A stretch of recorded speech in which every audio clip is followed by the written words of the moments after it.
Farm Small, Farm Smart Daily is part of the Modern Grower Podcast Network. Check out some of our other shows like Carrot Cash Flow, the Growing Microgreens Podcast, and Farm Small, Farm Smart. Learn more about the shows using the link below. Really, the other basic thing to think about is thinking about the sun, like where the sun is going to be at during your growing season. So we have some beds on our farm where our house casts a shadow in the winter, but not in the summer. So we have, just notice that, and we know those beds are just out of commission in the winter because with the limited winter sun already, and then them not getting like half of the day's worth of sun, it's just not even we just know plants are not going to thrive there.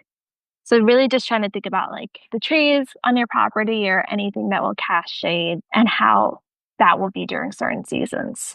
Mm-hmm. And I think with that as well is also, what's going to get planted where, if you have a trellis of cucumber or, a bed of or eggplant or tomato, something that's going to be relatively tall and could potentially shade out the beds next to it.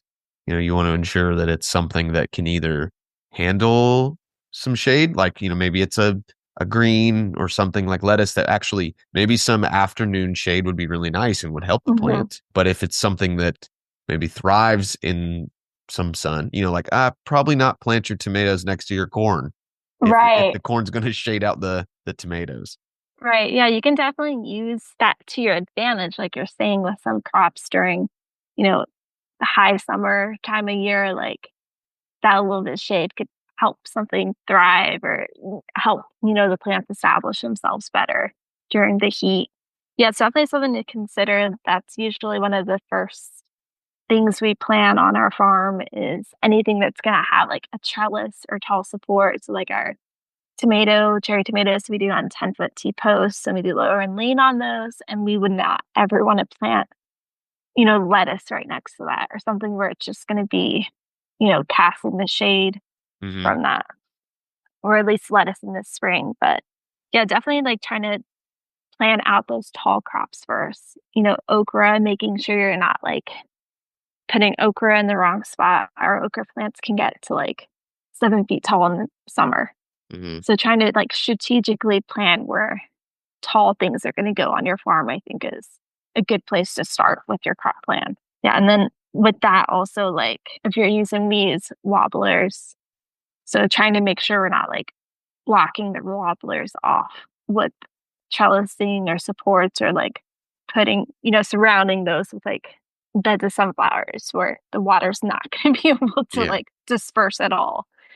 So just trying to really think about those tall crops first. When you're crop planting, do you sort of try to plant in blocks? I've talked to some farmers where they have their farm broken up into planting blocks. This is for this season, or maybe we'll just say the summertime, this is the carrot block. And all of these beds are going to be in carrots, or something similar to that. And then this next block is going to be the eggplant block. And then the next one's going to be the tomato block or whatever. Things just always stay together. And so, you don't have to really worry about is the tomato going to shade out the other tomato because they're both on trellises, or, the carrots are 15 feet away. So you can do that. Or are you guys more of a things just kind of go where they can go depending on, the time of year and how the farm is oriented? Yeah, I would say definitely more things kind of go where they end up. The one thing we try to really think about though is with some of our crops that have the worst disease or pest pressure, trying to spread those around. So a green bean 1, 2, and 3 are in different areas of the farm. Spreading out those successions to sort of trick the pests. Areas. Yeah, just to, if it gives us an extra 5 days of no stupid Mexican bean beetles on them, it's worth the forethought of trying to make sure they're not all on top of each other. So some of those are just like with anything, they just come with time and sort of learning what pests you have, what diseases you have. But yeah, I would say most of the summer annuals, the longer season summer annuals, are going to have a level of disease susceptibility that you would be good to try and space your tomatoes you're going to do 2 successions, don't plant the second succession in the beds right next to the first one, because then you're just, all you're doing is you're just like, oh, look, here's a fresh new thing You're to just just asking jump for right trouble. onto. Yeah, Yeah, exactly. for sure. Yeah, I would say like we don't really do like the blocks or anything like that. Kind of what we lead with is planting our summer crops first. We've tried like starting at the beginning of the year and like, all right, we're gonna do this in spring, but then you get to summer and you're like, all the beds are full. Like, where Yeah. am I gonna put my summer squash? So that's where we kind of like start out the year is getting all of our summer crops plugged in. Those are the usually like the money makers really on your farm. So you want to make sure that you have those locked into your crop plan. You have the amount that you're hoping for. It's like, yeah, it'd be great to get another radish succession in the spring, but not to the extent of like not having cherry tomatoes planted when they need to Yeah. be planted. Yeah. So yeah, definitely for us, like getting the summer crops plugged into it first just ensure that like your summer is solid, and then you can kind of, for us, the way we do it, so we get those plugged in first and then we'll back it up to the beginning of spring, and then we can start plugging in the spring successions, having already those like beds with the summer crops, knowing when those are going to be there, and you can kind of work backwards from that. Gotcha. And when determining, so it sounds like everything sort of anchors off of summer.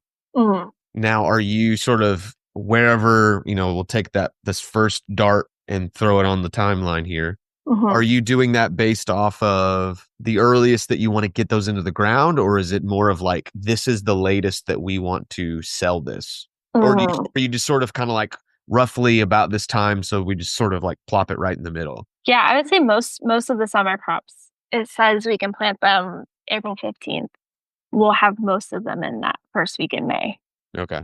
And then, successions from that, like cucumbers, if we want to have 2 successions, we would do the second one 3 weeks after the first one. So it's kind of just like most of the summer stuff all goes in at the same time. And then we just plant successions from that first planting. You're starting, so really the anchor of your summer planting is sort of like, what's the earliest that we're comfortable with getting our summer plants in the ground, and Yeah. then so from there you can go out with your summer kind of growth and then harvesting, and then you can work backwards for your spring and so on and so forth. Yeah, that makes sense. Yeah, That perfect. basically is how we do it. And then and so you said summer, and then you work backwards to do your spring plantings. Yeah, so then we would start from there. Like, I think for us, we try to, keep beds full. So we'll, have an idea of like, oh, beets need 7 weeks. So looking, where's a gap in the spreadsheet where, you're trying to like get it perfectly lined up like that to where it's just 7 weeks ahead of the cherry tomatoes or whatever. So kind of like working your successions that way, if that makes sense, to where Yeah. you're trying to beds up. Like we'll start filling up the beds that already have those summer crops in them first and just try to butt up those plantings, like Legos, like all lined up next to each other Gotcha. versus like starting to fill in a bed that doesn't have anything in it yet. Because for us, like that's like prime real estate. Anything could happen in that bed, right? But if you know that like cherry tomatoes are going to go in this day and you only have this much ahead of that, just trying to really take advantage of that time. Today's episode is brought to you by Modern Grower. Let's face it, seeding in the nursery is tedious and time-consuming. Turn the drudgery into efficiency with the time and labor-saving Quick Click Seeder by Modern Grower. The Quick Click can seed a full nursery tray in seconds. It's fully compatible with all trays on the market, such as paper pot, airstrip, cell trays, prop tech, and more. The Quick Click can also be used for microgreens. Cut your time spent seeding by 75% with a Quick Click Seeder available at shop.moderngrower.co.